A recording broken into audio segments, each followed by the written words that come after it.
This weekend, nearly 2,870 KU students and staff volunteered around Lawrence. Volunteers did things like landscaping, painting, and reorganizing at more than 300 sites.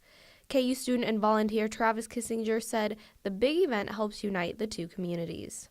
I've done the big event since I was a freshman, and it's the single largest day of community service in Lawrence, so it's really cool to see the KU community giving back to the Lawrence community as well, and how they can kind of be partners and share the same space as one home. Kissinger was a part of a group that helped move and reorganize things for Lawrence homeowner Bonita Yoder.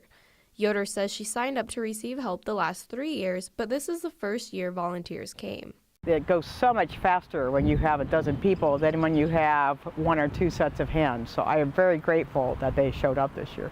In previous years, the big event had only allowed volunteers who had signed up beforehand. But this year they allowed walk-ins to make sure all homeowners had the volunteers they need. Walk-ins was a new thing. They were kind of like our reinforcements for, we know that volunteers may be sick on the day of, or things come up, and we understand that. So we had walk-ins just in case a homeowner did not have the volunteers come to their job site, that we would then have the walk-ins follow up and go to that job site for us. The big event committee is already thinking about changes for next year. Harvey said this year the liability form that all volunteers must sign caused delays, so they will focus on changing the distribution. We're thinking of ways that we can kind of disperse the liability forms a little bit so that there's not just one singular line trying to sign all the 3,000 liability forms in 30 minutes time. Reporting from Lawrence for KUJH News, I'm Lauren Davidson.